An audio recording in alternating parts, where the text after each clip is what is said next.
In Braj, in Braj region, G is called Jew. So we call Vikas ji, Hema ji. There it will become Jew. So that is why Kishori Jew. So Radha Rani's smile is so very sweet.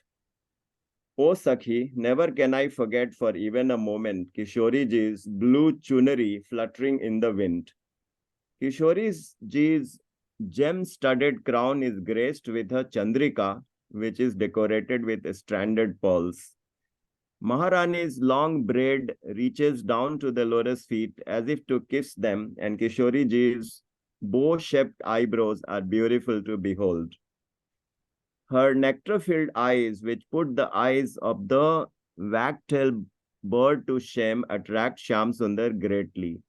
Says Sri Kripalu, I offer my body, mind, and soul on the innocence reflected on Radha Rani's divine face. किशोरी जू की मधुर मधुर मुस्कान किशोरी जू की मधुर मधुर मुस्कान नहीं बिसरत मोही एकहु छिन कह नीलांबर लहरा नहीं बिसरत मोही एकहु छिन कह नीलांबर लहरान किशोरी जुकी मधुर मधुर मुस्कान किशोरी जुकी मधुर मधुर मुस्कान मणि में मुकुट चंद्रिका तापर लर मुक्ता मणि में मुकुट चंद्रिका तापर लर मुक्तान किशोरी जुकी मधुर मधुर मुस्कान किशोरी जुकी मधुर मधुर मुस्कान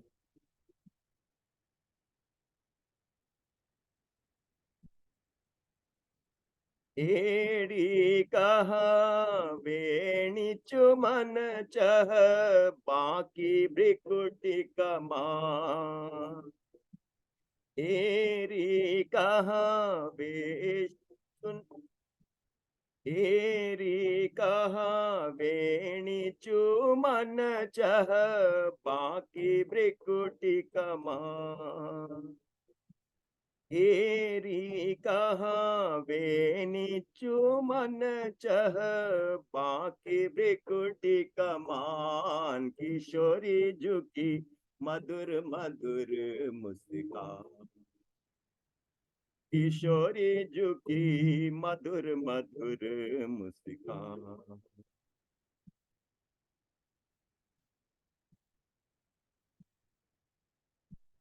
अंजन मंजुर सीले नैननी मोहति श्याम सुजान अंजन मंजुर सीले नैननी मोहति श्याम सुजान किशोरी जुकी मधुर मधुर मुस्कान किशोरी जुकी मधुर मधुर मुस्कान लखी कृपालु हम बोरे मुख पर भारत तन मन प्राण लखी कृपालु हम भोरे मुख पर भारत तन मन प्राण किशोरी जुकी मधुर मधुर मुस्कान किशोरी जुकी मधुर मधुर मुस्कान नहीं बिसरत मोही एकहु छिन कह नीलांबर लहरा नहीं बिसरत मोही एकहु चिन कहाँ नीलांबर लहरान, किशोरी झुकी मधुर मधुर मुस्कान, किशोरी झुकी मधुर मधुर मुस्कान, किशोरी झुकी मधुर मधुर मुस्कान। बोलिए श्रीमद सद्गुरु सरकार की जय, श्रीमद जुगल सरकार की जय। जय जय श्री राधे, जय जय श्री राधे, जय जय Shri Radhe. Our koti koti pranam to the lotus feet of Sri Hari and Sri Guru. Our koti koti pranam to Swami Mukundanandji. My humble pranam to each one of you. And now we shall read from the fifth canto of Srimad Bhagwat Mahapuran. Having completed the Bhagwat Mahatamya and the first four cantos, wherein we have learned about the lineages of the different children of Manuji Maharaj. The 5 children are 3 daughters, Akuti, Devhuti, and Prasuti, and the 2 sons, Uttanpad and Priyavrat. So we read about the complete episodes concerning Devhuti, who was married to Kardam Rishi, how their son, Lord Kapil, is the avatar of Sri Krishna, and how he delivered the Sankhya philosophy. All those we learned in the episodes about Devhuti. The second daughter, Akuti, was married to Ruchi Prajapati. That briefly also we read. And Prasuti, who was married to Daksh Prajapati, they had a child, Sati, the daughter Sati, who was married to Lord Shiv. And those episodes also we read about Daksh Prajapati and how he was killed and the yajna, etc. Then we read about the lineage of Uttanpad, the son of Manuji, whose son is Uttam and Dhruv, and how Dhruvji, he was infuriated when he was denied a seat on his father's lap by his stepmother, Suruchi, and how his mother told him, your answer to your miseries is the devotion to God. He only will look after you. You go in search for him. And then he goes into the forest. There he meets Naradji. And by the grace of Naradji, Dhrupji, who is only 5-6 years old, is given all the methods to do the meditation, the remembrance. So Naradji tells him to recite a mantra called Om Namo Bhagavate Vasudevaya. This is a Dwadash Akshar mantra, very, very well known. And Dhrupji chanted that mantra with the remembrance to such an extent that Lord Vishnu had to descend and talk to Dhrupji, give him benedictions and grant him all the boons. So what did Dhrupji do? He took up the most severe austerities. So we shouldn't go by the age of the devotee. We think that this devotee is only 5 years old, 6 years old. What about the infinite lives that he had? There must be something very spectacular about some devotees. So Dhrupji belonged to that. He carried such a past that at the age of 5 and 6, he is getting visited by Lord Vishnu. But look at his tapasya. In the first month, he only ate 2 types of fruit. One is bear fruit and another is cat fruit. Bear is berries and cat is the wood apple. So he survived only on bear and cat. But how much he was eating? He was eating only every 3 days. Only the 3rd day, he would eat bear and cat in the first month. In the second month, he made the frequency every 6 days. And what was he eating in the second month? Only grass and the dry leaves. In the third month, he was drinking only water, and that also every 9 days. Every 9 days, he has only water. In the fourth month, he removed water also, and now he was living only on air. And the frequency of eating, inhaling, of consuming air was every 12 days. That was his severe austerity. After that, he started focusing on controlling the senses. So once the person has controlled the fire, water, air, space, the 5 elements, now the gross, now he is controlling the subtle senses, the working senses, and the knowledge senses. And the intensity kept on increasing so much that when he was standing on one foot and his toe pressed the earth, the entire Bhumandal tilted.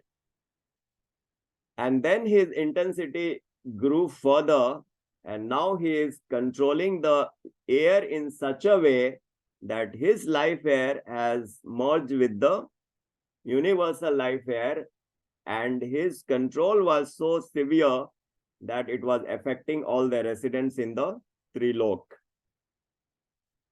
So now the residents were feeling the suffocation.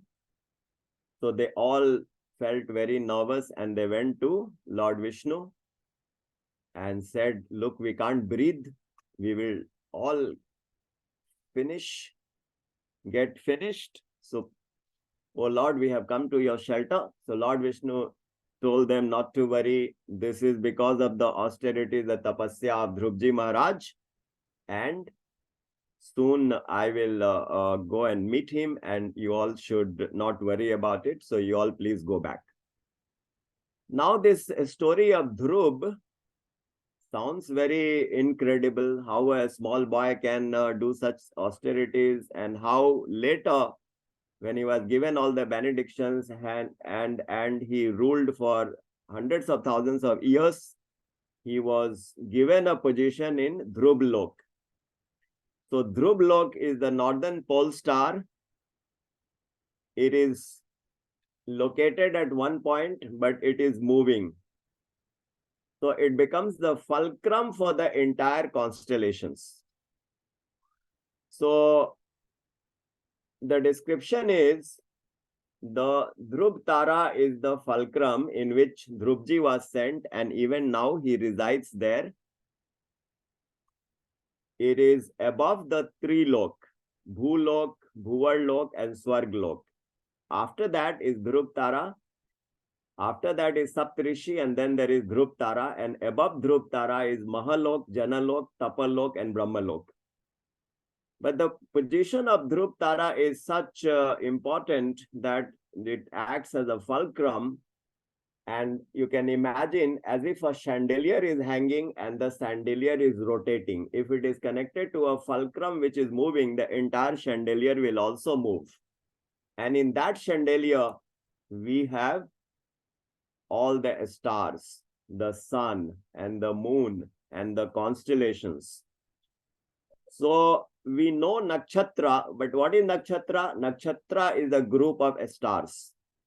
So few prominent stars, they constitute a nakshatra. And a constellation of stars and nakshatras, they make a rashi.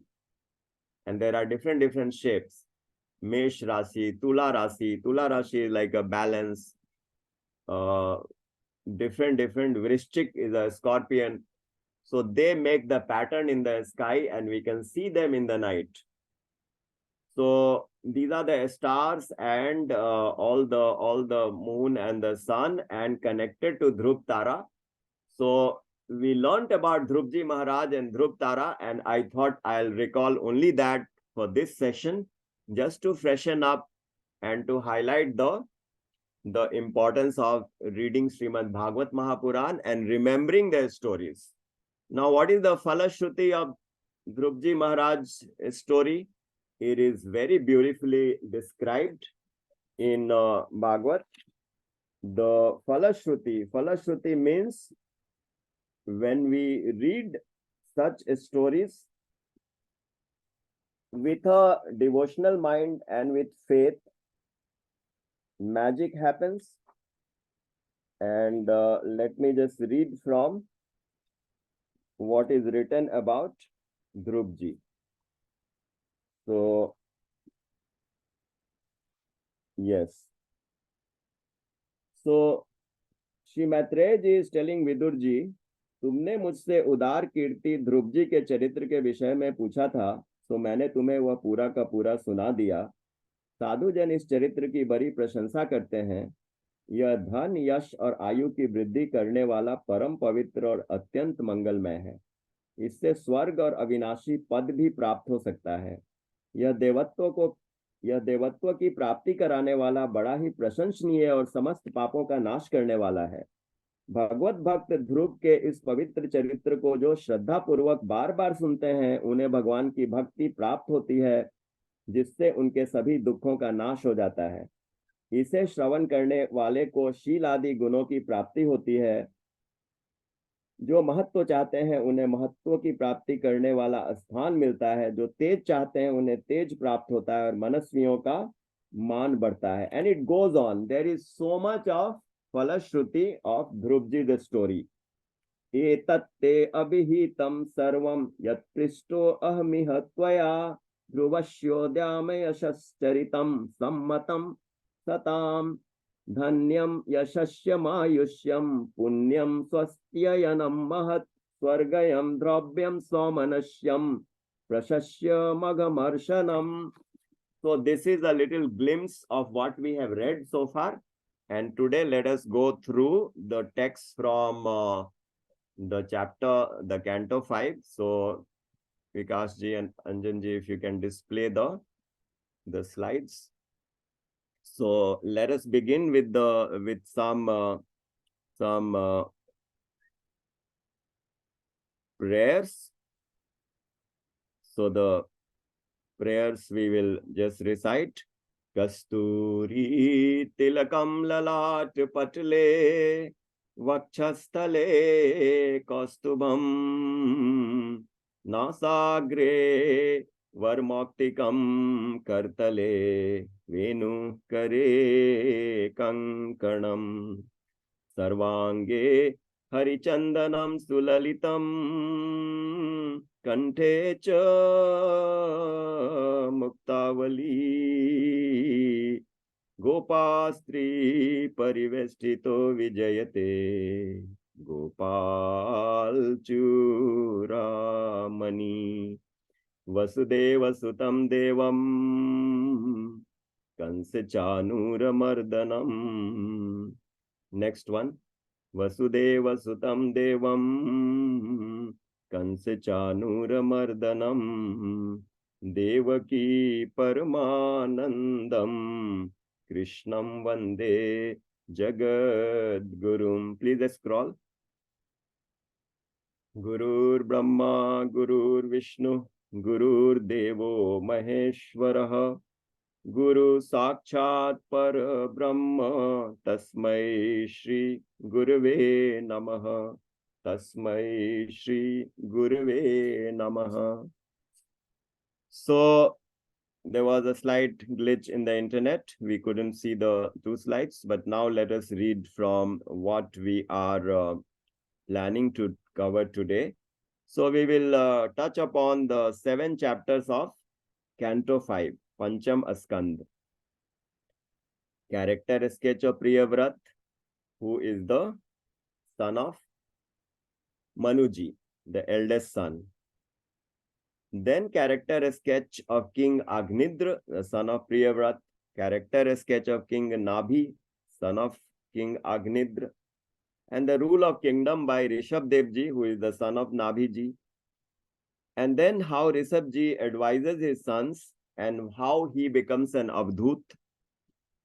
Then how Rishabhji has become an Abdut and finally he gives up his body. And the last chapter that we will cover is the character sketch of Bharatji Maharaj, who is the eldest son of Rishabhji. So, Priyavrat, we may have touched upon very briefly in the last session. Priyavrat ji is the son of Manuji Maharaj. But Priyavrat ji is not interested in participating in the propagation of the universe. He doesn't want to enter the Grahastha life. He wants to reside in a secluded place and do his sadhana. So he is in Gandhamadan Parvat and he is doing his meditation, his remembrance. He doesn't want to get involved in the universal, the worldly affairs. But the plan of Sri Vishnu and Sri Brahmaji and Sri Manu is to request Priyavratji to take up the Grihastashram. So when they come and plead with him, he has no choice. So he says, okay, Lord, I would definitely have a child. I will get married, but please assure me that I want a son like you. So that was his, okay, sorry, that comes later. So he decided to get married, and so he got married to Brihasmati. If I remember, she is the daughter of, okay, I'll have to check. So then he has 10 sons, and the eldest son is Agnidra. So what is the special fact about Priyavrat ji?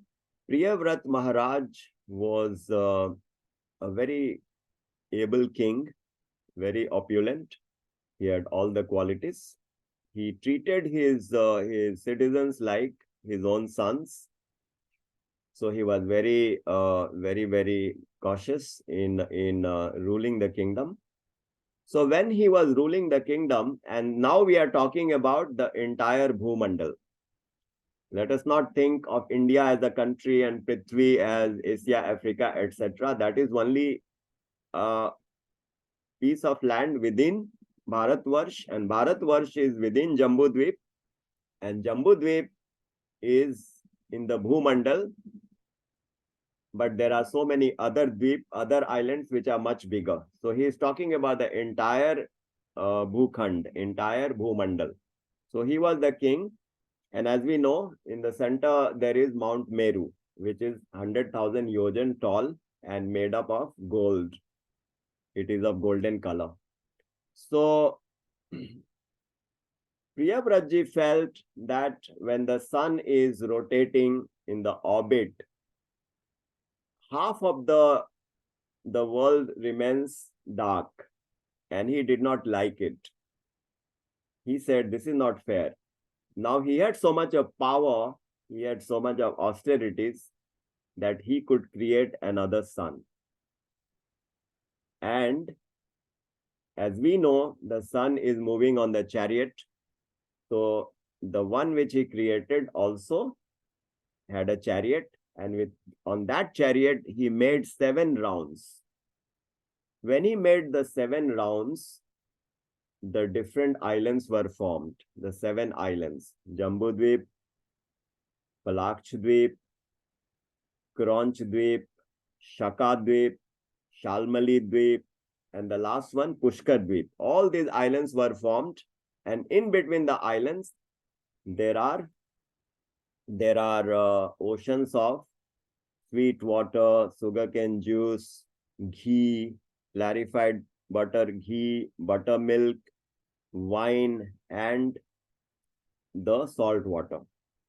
The salt water is just after the Jambudvip.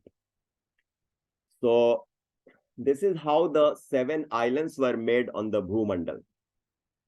And in the Bhumandal, the one in the center is Jambudvip, and in Jambudvip there are 9 Varshas. That we will talk about a little later. So this is the story of Priyavrat ji, and so his son Agnidra is very much into a relationship with an Apsara called Purvachitti. So he was meditating. He was spending time in a very beautiful place which attracts the Cupid. So this Purvachitti Apsara came, and there was this marriage between Agnidra and Purvachitti, and then King Nabhi was born. So the son of Agnidra is Nabhi. So that is what is written here. Priyavrat's grandson King Nabhi once conducted a Pravargya sacrifice, desiring to get a son like the Supreme Lord. The Lord, pleased with King Nabhi's prayers, appeared at the end of the yajna.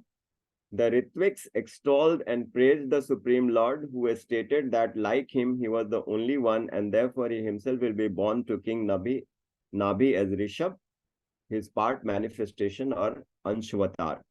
So King Nabhi had the son called Rishabh, who is the avatar of God. He is the Anshavatar. And later we will read that King Rishabh, if you go to the next slide, he becomes an Avdhut after ruling the kingdom for many years. And he became a father of 100 sons. So if you read about the kingdom ruled by Rishabhji, seeing his great qualities such as equipoise, detachment, divine knowledge, majesty, strength, splendor, and glorious opulences, King Nabhi named his son as Rishabh, the highest, Sarvashrest, who was born with the signs of Lord Vishnu. To provide an example of the life of a Grihastha, King Rishabh married a daughter of Indra called Jayanti, who, and in accordance with the right conduct of a householder, produced 100 sons, the eldest of whom was King Bharat. Now, the eldest son is King Bharat, the most prominent among the 100 sons, but all the other 99 sons, there are different references. For example, 9 sons, apart from Bharatji, the other 9 sons became Yogeshwar. Yogeshwar means very high devotional bhakt and jnani of the jnanis. So these 9 Yogeshwars are going to appear in the 11th canto, and they will give lectures to the yajna conducted by King Nimi. Who are these 9 Yogeshwars? They are Kavi, Hari, Antariksh, Prabuddha, Pippalayan, Avrihotra, Drumil, Chamsakar Bhajan. These 9 names are very prominent, and their preachings are very prominent in Bhagavad Mahapuran. So, Bharatji and these 9. 81 sons became Karma Kandi Pandits. They were engaged in the Karma Kand. Like we said, the Veda has Karma Kand, Veda has Gyan Kand, and Veda has Upasana Kand. In Veda, there are 100,000 verses. 80,000 verses are for the Karma Kand. It is so elaborate because majority of the people don't come to God with the devotional heart. So Vedas talk about different rituals. Do this puja, do that puja, do Sandhya Vandan, do Shrad, do Sutak, do so many functions depending on when the child is born, there are different rituals. When somebody dies, there are different rituals. So all these are part of Karma Kand. Now, this is not the goal of Veda. This is not the goal of God. But in the intermediate stage, when the soul is not ready to surrender except God, this is how it is provided. So 80,000 shlokas for the Karma Kand, 16,000 shlokas for Bhakti, and 4,000 shlokas for Gyan. This is the structure of the Vedas. So the 81 sons became the Karmkandi Pandits, And 9 sons became the kings of the different Varsha, which has been created in Jambudvip, like Ilavrat Varsh, Ramyak Varsh, Bhadrashva Varsh, Kim Purush Varsh, and Bharat Varsh is one of them. So they became the king of one of these. Now the Bharat Varsh was not called Bharat Varsh before, it was called Ajnav Varsh. So because Bharat ji was the king of Bharat Varsh, Ajnav Varsh, and he became so prominent that the entire Varsh is named after him, Bharat Varsh. Now we should also remember this, we are talking about the big Bharat Varsh, which is a part of Jambudvip. Within that, there is a Prithvi Lok, and within the Prithvi, there is Bharat Khand in which we live. That is what we call India. So that was the last point. Ajnav Khand was named Bharat Varsh in the name of King Bharat. Now let us see the next slide. So in the next slide, we read about Rishabhjis. It's not scrolling, is it? Rather, because make me co-host, I'll. So while the display comes in, yeah, so now it is there. So we read about Rishabhjis, and now Rishabhji, he is a very, very important personality. He is God himself. So he does all the leelas which are very, very majestic and glorious. So he ruled the kingdom very well, but after so many years, he instructed his sons, 100 sons, do this, do this, do this, and he himself retired into a forest. So he becomes an Abdhut. Who is an Abdhut? Abdhut does not have the consciousness of his body. He is lying on the ground and taking food. He is even excreting while lying down. He is lying down in his own vishta, the stool and urine. But that stool and urine of Rishabhji is not dirty. It is fragrant and it is purifying and making the entire atmosphere fragrant. Why not? Because Rishabhji is God himself. So these are the leelas. In his avatar as Abdut, he is preaching the method to become a sannyasi, Abdut sannyasi. That is not meant for everyone. If somebody selects the path of an Abdut or a sannyasi, so Rishabhji has laid out the rules.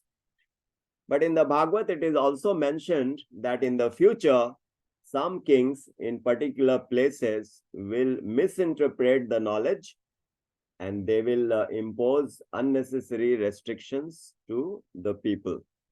That is also mentioned. Like you would have seen in some community, they say you shouldn't cut the hair, you should pluck the hair. So these are very, very drastic rules. So anyway, when you read in detail, you will get the picture. So this is the personality of Rishabh Dev Ji.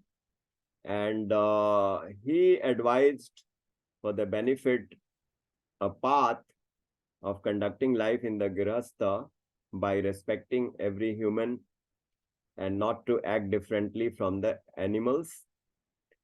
Get the mind purified by sublime austerities, engage in only those pursuits required to nourish the body and mind. Cut out all activities which are not going to benefit the body and mind. So when one commits sins, only when one acts, we should read when one acts to gratify the senses. When we are running after the senses, then only we commit sins. If we stop fulfilling the demands of the senses unnecessarily, then we will not commit sins. The one who is in an ignorance, the mind is bound to the material body. And so the jiva is not rid of its identification with the body. Hence, the jiva continues to suffer and is in pain.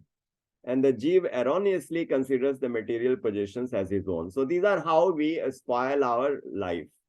Oh, this car is mine, this house is mine, not realizing the death is hovering around the mind, the head. Any moment, the death can happen, but we are so possessive. Hey, this is my car, this is my house, these are my children, this is my body. Finally, the attachment to the body. All this will take us away from God. The true bhakti is nothing is mine. Oh Lord, I'm very grateful to you that you considered me, good enough to possess a car, to possess a house, to have good children. I'm so grateful to you, but I don't want to get attached to this because these are all temporary. That is the mindset of a devotee. But what we do, we keep hoarding money, we keep building wealth. And there are some people who go to the extreme. They earn so much, but they don't want to share even $1 with you. If you tell him, hey, why don't you take Anjan Bhaiya for a cup of coffee? He starts sweating. Oh, I'll have to spend $5, 5 pounds sterling. So we become so stingy and miser.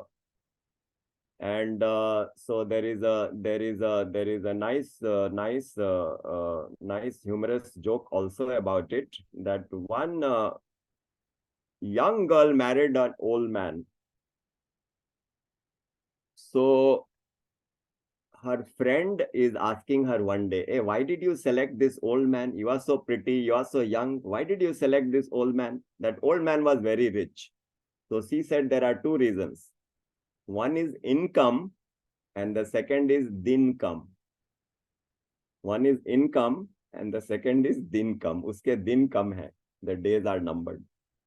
The second story I read, which is very shocking, there was this very pretty woman. Again, she was married to an elderly man who was a billionaire. So this billionaire just collects money and is hoarding money, He doesn't want to spend the money. He doesn't want to donate to God. So the best way to use the money is to use it for God. This is what Tulsidas ji has said in Ramayana. धन की तीन गति होती है. There are three destinations of wealth. The best is to use for God unlimitedly. Whatever you have, you give it to God. Keep only that much you need. Yavat ध्रियेत जठरम तावत स्वत्वम hi dehi नाम adhikam hi न मन्येत शस्टेनो दंडम अर्हसि. This is the rule of God. Don't keep the wealth with you. If you have excess wealth, all of it should go to God. God will be super pleased with us and he will give us everything. That is the beauty. When you give to God, he returns million times. But we just don't know the art.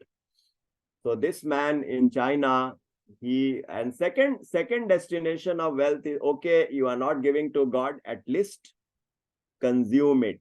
Buy some painting, buy some, shirts from Fab India. At least some poor people will get the benefits. That also we don't want to do. Just hoard the money, hoard the money. Now this old man dies in China. And his wife, who is the young girl, she is in love with the driver and she marries the driver, who is a handsome man. And the driver has got the wealth now in his possession. So one day the driver is saying, I did not know that my owner was earning money for me. That is the humorous story I just thought we will share, because we must have the practical approach also. That why are we so attached to this money? When we die, not a single dollar we are going to take it with us. खूब कमाया इस दुनिया में क्या हीरे और मोती. खूब कमाया इस दुनिया में क्या हीरे और मोती, मगर क्या करो यारों, कफन में जेब नहीं होती. So this is what we have to learn, because in Kali Yuga our attachment to wealth is ridiculously high. So anyway, this is how we should learn from the chapter 5.5. Let's move to chapter 5.6.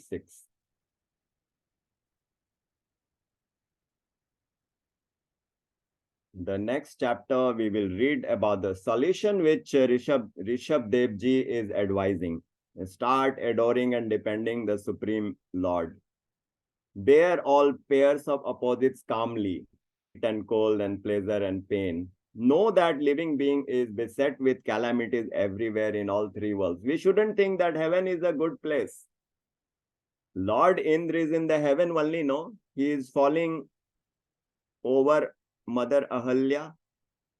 He conspires with the moon and cheats Mother Ahalya, who was cast into a stone by her husband, Gautam Muni. So Indra is also affected by lust, greed, anger, etc. What to think of the people on the earthly planet. So don't aspire to go into the heaven or this lok or that lok. Aspire to transcend this material existence. Know that all living beings is beset with calamities. Yes, contemplate with a spirit of inquiry into the truth of material objects and perform austerities in avoiding unnecessary actions. Actions dedicated to the Supreme Lord only. Get association of fellow saints, engage in kirtan. Don't associate yourself with material possessions, including your own body. Study scriptures, enjoy solitude and pranayam, doing one's sacred duties carefully. The day we start enjoying the solitude, oh, we feel the best when we are alone. You can think that you are advancing spiritually. Let's move to chapter 5, 6, which will be about, okay, the solutions continued. Limiting verbal talks. This is the worst. We keep talking like a chatterbox. You know, I suffer from that disease. In Bhagwat Gita, the Lord says, Anudvega swadhyaya abhyasnam chaiva vangmayam tapa uchyate. What is the austerity of speech? Who is the best speaker? The person, when he speaks, the other person doesn't get agitated. The person, when he speaks only the truth. The person, when he speaks, the other person finds it pleasing. The person, when he speaks, he says things for the welfare of the listener.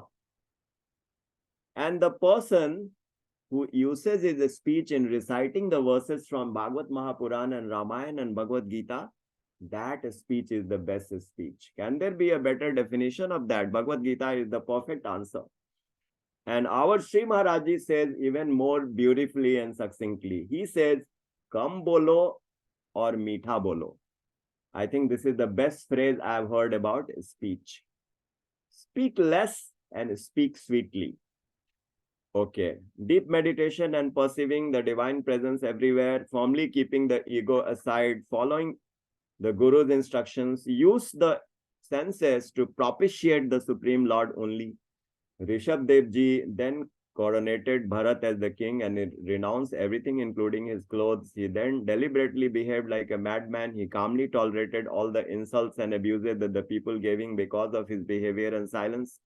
He adopted the mode of life of a python by remaining fixed to one spot. You know, the python is very lazy. He doesn't move anywhere, but he gets food. Ajgar kare na chakri, panchi kare na kam, das maluka keh gaye sabke data ram. You know, the Lord gives food to everyone. Even the elephant who eats so much, he gets food every day. All these leelas were only to set an example for all yogis on the path to God realization. So in the chapter 5.6 and 5.7, we will conclude the Canto 6 first part. So here, Rishabh Dev Ji has left his body. And we should also know that Rishabh Dev Ji is considered as the first Tirthankar of Jain Gurus. Among the Jain people who follow Jainism, Rishabh Ji is the first Tirthankar. Like you have heard Vardhman Mahavir, he is another Tirthankar. So the Jains, they follow very strict, austerities. Like they put a cloth on the mouth. If we inhale, the bacteria will go in, so it will be killed. So they put a mouth. They don't wear dresses. Some of them, they are called Digamba. So their first guru is Rishabh Ji. And finally, King Bharat's character sketch. King Bharat was a great devotee of the Lord and conducted many sacrificial yajnas and dedicated the fruits of these to the Supreme Lord. After ruling for 1 crore years, he proportionately divided the fortune among his sons and retired as a recluse to the hermitage of sage Pulaha, situated on the bank of the river Gandaki, and the area was known as Shaligram Kshetra. So you remember, like, see, the 1 crore years, let us not get alarmed. One Manvantar is 3 crore years. So 1 crore years is only 1/3 of Manvantar. For us, it appears very long, but actually in the Vedic time frame, it is okay. So he ruled for 1 crore years, and he wanted to completely renounce everything. So he went to the river Gandaki, and there is a Shaligram Kshetra, and there he sat on meditation and he would do austerities. The king very lovingly worshipped the Supreme Lord so much so that with the constant thought of the lotus feet of his beloved Lord, he forgot even to do the daily worship rituals, and he went into Samadhi. So he attained great status as a yogi. And then in the next session, we will read how one day he saw the deer falling from the mother's womb, the baby deer.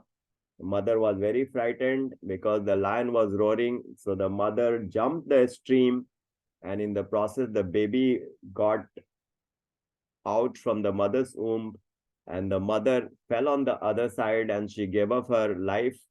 So Bharatji felt very compassionate. He brought the deer, and what he did to the deer, he started looking after like a child, and slowly he got so attached that his mind, who was meditating on God, went into the deer. So when he died, he became a deer in his next life.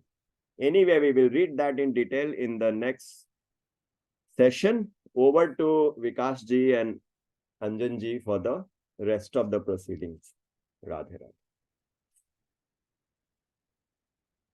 Thank you, Rajesh ji, for wonderful session today. So I would request anyone have any question or any comments. Start with Sheila ji. Radhe Radhe Bhaiya, all good as usual, all really good, really enlightening, and it does help to read up after Rajesh Bhaiya ji has done the sessions, because then you can read all the details as you go along. That would be my little suggestion. Thank you. Radhe Radhe. Radhe Radhe. Hema ji. Radhe Radhe, everyone. Fascinating little Dhruvji's austerities. And sometimes in the beginning, when I started doing the intermittent fasting, 18 hours, 24 hours, 1 day, 2 days, 3 days, it's a habit thing. It can, such a tiny boy like Dhruvji, his austerities that he was doing back then, we are now doing in this day and age for nutritional and health purposes. So my mind is wondering that all these high flying nutritionists, they're giving us knowledge that was already there but many years ago. So it makes me wonder that when you're on this spiritual path, I find that nothing is impossible to achieve and do, but it's the mindset as well, and it's the mindset of for me, I find it difficult to remember when it comes to material possessions that I'm only the caretaker of these possessions, the caretaker of the home, the caretaker of the house, caretaker of my job, that with a fraction of a second it can go like this. And remembering that it's difficult at times, but doing the sadhana every day, you have to remember these things. We have this one life, look after it, and it's is it Adhik Mas month? Adhik Mas, yes. Adhik Mas month, very important month. very important. So Dhruvji, I'm going to read up more on little Dhruv in more detail, because there was a class on the there's a class on the JKYOG portal, Bhakti Shatak, which Shreyaji does, and because of the time difference, I wasn't able to sit in on the early sessions of this, but there was 5 classes, explaining the knowledge and the basic of Dhruvji, who he was, where he came from. So that's something for me to look into. But I'm finding the classes more and more interesting and more beneficial as we go into the different cantos. So Thank you, Vipanji. got to keep going. We have to keep going. Thank you so much. So many inspirational words in your comments. We are really very grateful to have you, and the way you describe the benefits of intermittent fasting. It should be a lesson for everyone. How fasting is so important. How we need to rest the organs of our body, to detoxify ourselves. We know this as a rule, as a logical, a step, but how many of us really can implement it? So those who implement it, they eat only when they are hungry. They believe in resting the body for some time in a week, or in a month, a few times. That is something really, really admirable. I also felt that the best knowledge I learned about food is from Bhagwat Gita, the sattvic food, rasic food, and they teach so many different diet patterns, but Bhagwat Gita's answer is the most exalted. So very wonderful points. Now, Vikasji, the next person. Yeah, Sandeep. Hello, Radhe Radhe. Actually, what I feel like every session when I go through, I feel like there are many stories which is being used as a metaphor to make us understand other aspects of life. And many times I feel like, Bhagavatam, is Bhagavad Gita, Bhagavatam, it's all, making us, it's a complete science as well. And also, apart from science, it's basically spiritualism, but it's not direct. It's many a story make us understand, like, it's used in different sense. It's not straightforward sometimes, and we need to understand the deeper meaning of it. So I'm still a very, very new learner, and many things I don't understand. But when I think deeply on that, then I feel like, okay, this could be the meaning of this. It looks like straightforward, but there are deeper meaning to it. So that's what I feel sometimes. Maybe I am wrong, but that's as every lecture I go through, I feel like every session I go through, I feel like this. Wonderful, wonderful words, Sandeep ji. Beautiful. And this is the way to go. Thank you so much. Thank you, Sandeep. Smita ji, I think she's in train, so I'm not sure the connectivity is not good. So, Smita ji, any comments? Hello. Hello. Can you hear me, Bhaiya? We can hear very well.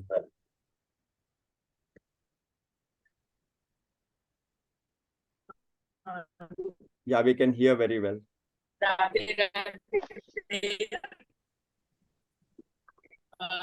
हर बार की तरह इस बार भी ये session बहुत ही की तरह इस बार का भी सेशन बहुत ही रुचिवाद जो सबसे बड़ा परिवर्तन में आ रहा है। जैसे आप लोगों की संगति जब से मैंने की है, लाइक ज्वाइन किया, सुना, फिर जो हमारा बृहस्पतिवार को जो होती है, तो इन सभी संगतियों का असर ये आ रहा है। तो संगत का ही असर ये है कि फिल्मी गाने कहीं पीछे छूट गए हैं। जैसे कि कभी कभी अपने को खुश करने के लिए बंदा मूवी देखता है या उसके सॉन्ग्स सुनता है, लेकिन अब क्या हो रहा है कि अब जब भी यूट्यूब पे या कहीं भी सॉन्ग सुनने की भी इच्छा हो रही है, तो भगवान श्री कृष्ण पे आधारित जो भी संगीत है हमारे बड़े बड़े संगीतज्ञ लोगों का, या तो वो सुनना अच्छा लगता है, या आप लोगों के द्वारा जो फॉरवर्डेड वीडियोस होते हैं श्रीमद् भगवत गीता पे, वो पढ़ने की इच्छा होती है। तो सचमुच में सिर्फ आपके साथ यहाँ पे शामिल होकर ही किसी भी व्यक्ति के जीवन में अद्भुत क्रांति आ रही है, तो ये भागवतम का प्रभाव है। और अभी 4, 5 या 10 सेशन हुए होंगे मुश्किल से मेरे लिए, लेकिन उस हिसाब से परिवर्तन बहुत ज्यादा दिख रहा है मुझ में। और मेरे फैमिली मेंबर्स को अब मुझे लगता है कि मैं दिन रात यही कर रही हूँ। ऑन वे टू ऑफिस भी मैं यही सुनती हूँ, भगवान श्री कृष्ण के गीत सुनती हूँ, और भैया का जो वीडियो रिकॉर्ड होता है वो सुनती हूँ। तो ये सब बहुत ही आनंददायक चीज है मेरे लिए। और यूं ही आप आगे भी हमें हर शनिवार को अपना महत्वपूर्ण ज्ञान वितरित करते रहे, और हम सबों का मन उसमें रंग जाए, और हम भी भगवान के बहुत करीब हो जाए, यही प्रार्थना है मेरी। थैंक यू सो मच सबों को, और Radhe Radhe. Thank you. Radhe Radhe. Can I say something here, please? Yes, please. Smita ji, Yes. what I was going to say was,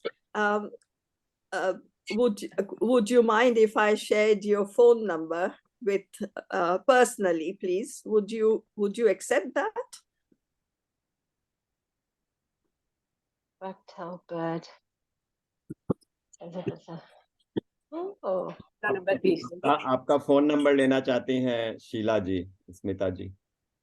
जी जी, मैं समझ गई भैया। मैं दीदी को अपना नंबर दे दूंगी। Thank you. Thank you. Radhe Radhe. हाँ, राधे राधे राधे। Thank you. और भैया मैं एक चीज और कहना चाहती थी। आपने महाराज जी का वो कहा कि महाराज जी कहते हैं जहां तक हो सके मौन रहो और मीठा बोलो, कम बोलो मीठा बोलो, कम बोलो मीठा बोलो। ये मैं काफी सालों से ये मैं अपने ऊपर लागू कर रही हूँ, और बहुत बहुत बहुत इससे फायदा होता है, बहुत फायदा होता है। और एकांतपन में जैसे महाराज जी कहते हैं, करीब 15-20 साल से मैं अकेली ही मेरे हस्बैंड बाहर काम करते थे, तो 10 साल तो मैं अकेली यहाँ पे रही, और तब से मेरी इतनी आदत हो गई है कि मेरे को अकेलापन ही रहना, चाहे महीनों घर से बाहर नहीं जाऊं तो भी नहीं लगता कि मैं कहीं बाहर नहीं गई या कुछ किया नहीं। तो ये बहुत बड़ी महाराज जी की ही कृपा है। Absolutely, because we are never alone. The No. Lord is seated in our heart.